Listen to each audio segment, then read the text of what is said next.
tú has hablado de Satoshi Nakamoto, hemos asumido que quien ha entrado aquí sabe que Satoshi Nakamoto, porque yo creo que ya ha llegado al mainstream, es el fundador, el creador de Bitcoin, que hoy día todavía no se sabe quién es, puede ser un gobierno, una persona, un visionario, lo que sea, da igual. Satoshi hoy día ya no pinta nada en esta historia, ya digamos que se apartó de todo esto, no sé si sigue vivo o no.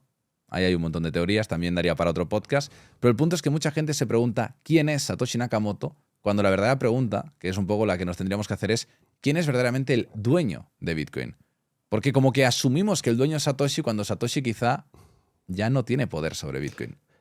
No, desde ya que no. Y la idea era que nadie tuviera un poder omnímodo sobre Bitcoin, que no hubiera, esto es efectivo electrónico de par a par. ¿Sí? Esto es horizontal. Se busca la descentralización. Exactamente. Sí, no necesitas, es lo contrario al Banco Central, a la Fed, que decide ¿sí? La política monetaria. Acá supuestamente no hay política monetaria. ¿Sí? Digo supuestamente porque las cosas cambiaron con el tiempo. Y entonces cuando entra Blockstream, ¿cómo se adueña de Bitcoin? Mucha gente cree erróneamente que Bitcoin es como un organismo, ¿no? Que se desenvuelve espontáneamente, independientemente de la acción humana. Definitivamente esto no es así. Pero, claro, hay que entender cómo es que funcionó desde el principio lo que podríamos llamar la gobernanza de Bitcoin y cómo fue cambiando. ¿Por qué fue posible ese ataque? Al principio mucha gente se preguntaba, ¿cómo es que van a hacer para frenar esto? Porque obviamente enemigos sobran. ¿Sí? O sea, el monopolio de la emisión de moneda es el monopolio por lejos, el monopolio más lucrativo. Va a haber oposición férrea. Pero ¿cómo es que van a hacer? Y se discutía mucho. Algunos, por el ángulo, pensaban que iban a venir por el lado más técnico, ¿sí? Que la minería, que esto, lo otro. No, lo que hicieron fue lo tradicional, ¿sí? Que fue, digamos, infiltrar el proyecto y desviarlo. Yo diría descarrilarlo por completo. Convertirlo en otra cosa, que es lo que la gente conoce hoy como Bitcoin, BTC. Asociar Bitcoin a lo que no es. Entonces, vos lo que tenés es, por un lado, la idea. Ahí está descrito Bitcoin en el white paper, en el documento técnico original. Y por otro lado tenés el software. ¿Sí? El software lo que hace es implementar esa idea, pero puede no implementarla. Por ejemplo, vos tenés que Bitcoin nunca va a emitir más de 21 millones de monedas. Sí, dentro del sistema nunca se van a emitir más de 21 millones de monedas. Ahora, si vos tenés un software que implementa estas ideas y de golpe alguien cambia ese software y en lugar de 21 millones le pone, no sé, 21 trillones, pongámosle, de unidades, ¿vos dirías que eso es Bitcoin? ¿Sí?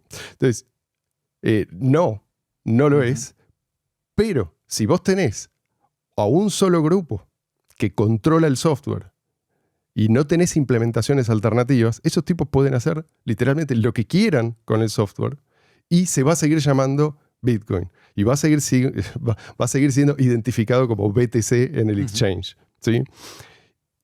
Vos necesitás, por lo tanto, competencia de implementaciones. Si no, lo que tenés es muy parecido a la Fed. ¿Sí? Tenés un banco central, tenés un grupo, un tipo o un comité que decide la política monetaria. Por ejemplo, ¿sí? Se puede hacer eso, se pueden hacer otros cambios. El software se puede modificar. De hecho, se debe modificar. La pregunta es cuáles son las modificaciones que corresponden y cuáles no. Bueno, para eso tenemos el white paper. ¿Qué es Bitcoin? ¿Sí? ¿Y por qué es importante que se mantenga ese sistema de incentivos diseñado por Satoshi Nakamoto? Lograron modificarlo. Es larga la historia, pero digamos que al principio vos tenías un solo decisor. Vos tenías a Satoshi Nakamoto. Él era la última palabra la tenía siempre Satoshi. Entonces, el tipo dialogaba constantemente, ¿sí? Había feedback, lo necesitaba, pero el que decidía si algo se integraba al código o no, era él. Ahora, ¿qué ocurre? Satoshi, a fines de 2010, decide dar un paso al costado. Le pregunta a Gavin Andresen, que es uno de los primeros tipos que se unió al proyecto y contribuyó con código. Le dijo, ¿te molesta si pongo tu nombre acá en el sitio bitcoin.org? Y Gavin dijo, no me molesta, pongo tus datos también para contacto. No me molesta. Acto seguido, Satoshi sacó sus datos y lo dejó a él como lead developer, ¿sí? Del proyecto. y le pasó las llaves del repositorio. Es decir, pasó de ser Satoshi a ser Gavin Andresen, el líder del proyecto. Y el que tenía las llaves del repositorio. Es decir, el que decide si algo se cambia o no se cambia y qué es lo que se integra o no se integra al código. Que dicho de otro modo, en ese momento Gavin empieza a ser el nuevo dueño de Bitcoin. Es decir, el creador va a ser Satoshi siempre, pero el dueño ahora ya no es Satoshi. Sí, yo no diría el dueño. De hecho, Gavin Andresen inmediatamente lo que hace es repartir esas llaves. Él se dio cuenta de que eso era mucha responsabilidad, era un tipo como con una personalidad distinta a la de Satoshi y a la de otros, ¿sí?, que lo rodeaban. Era un tipo humilde, es un tipo muy humilde, muy honesto, es decir, no estaba preparado para ese rol. Le vino grande. Sí, la verdad es que hay que estar en el lugar de él. Pero más allá de eso también es que atentaría un poco con la descentralización, ¿no? La idea esa de un ente centralizado que domina y controla todo, sí, ya no es Bitcoin eso. Sí, eso es verdad, pero por otro lado, si el tipo, ponele que el tipo enloquece, él, Gavin Andresen, o lo pisa un tren, siempre cabe la posibilidad de que otro compita con una implementación que no es esa, aún se pierden esas llaves. ¿Sí?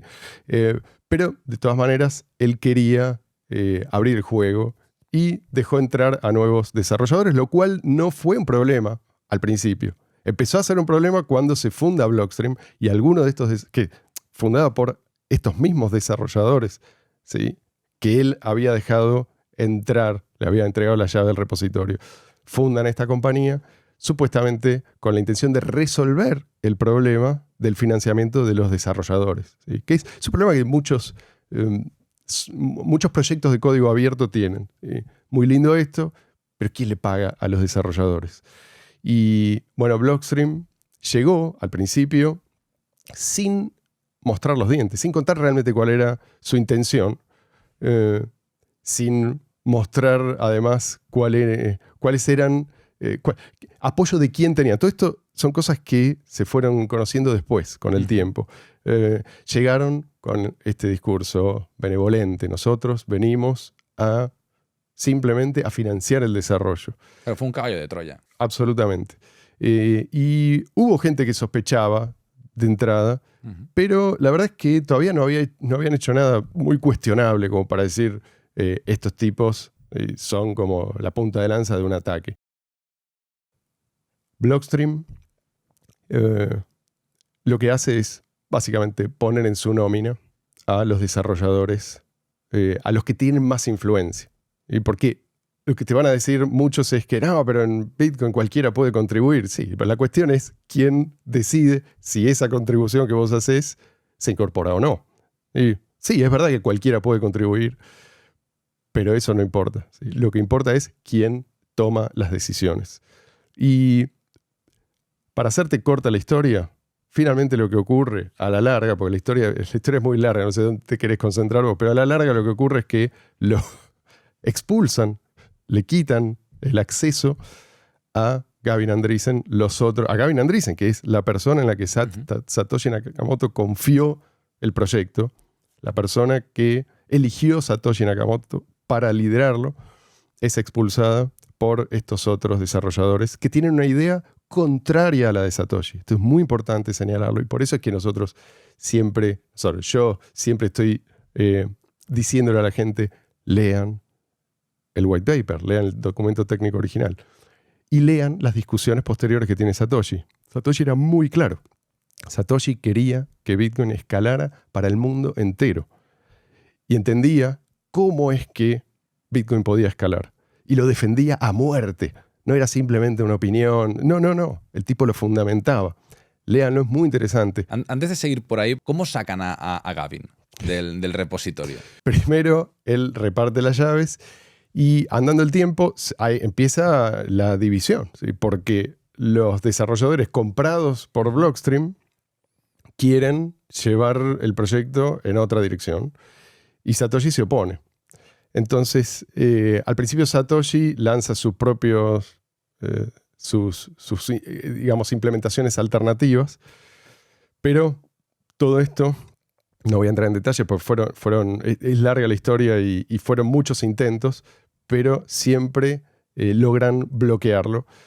Y finalmente, pero él todavía tenía, digamos, las llaves, o sea, tenía acceso al repositorio. Lo que ocurre es que mucho más adelante, un tipo llamado Craig Wright aparece diciendo: yo soy Satoshi Nakamoto. Después se demostró que no era, que el tipo era un fraude, pero en ese momento nadie sabía. La única información que teníamos es lo que el mismo tipo decía, no había mucho publicado, era un ser misterioso y algunos le dieron el beneficio de la duda, entre otros Gavin. Y Gavin le creyó, vamos a decir así. Después él publicó que en realidad había sido engañado, pero al principio le creyó. Y estos tipos dijeron, bueno, un tipo que es tan ingenuo, esto fue lo que ellos dijeron, que es tan ingenuo como para creerle a este mentiroso, no puede tener esta responsabilidad que nosotros tenemos. Básicamente ese fue el argumento. Y nunca más entonces. Igual yo creo que ya a esa altura él no podría haber hecho nada al respecto. O sea, ya lo habían secuestrado para ese entonces. Pero fue como, bueno, una última medida para asegurarse el control total. Claro, porque al final él, por mucho que proponga cosas, como va a votación, entiendo, si no tienes mayoría, no tienes nada. Bitcoin está controlado por 3 personas. ¿Sí? Yo sé que es difícil de creer pero si vos tenés una única implementación, no tenés competencia, literalmente eso es como tener un banco central. ¿Sí? Bitcoin solo se puede decir que es descentralizado si hay implementaciones en competencia. Porque por más que sean santos, pueden ser amenazados, pueden ser infiltrados, pueden morirse, les puede pasar cosas. No puede depender de un pequeño grupo de desarrolladores. ¿Sí? Y el discurso que después se impuso, yo diría, es que en realidad esa competencia es la amenaza. ¿Sí? Es la amenaza de que de un split, que se divida la red, perder el efecto de red. Con ese pretexto, ellos se erigieron en dictadores de Bitcoin.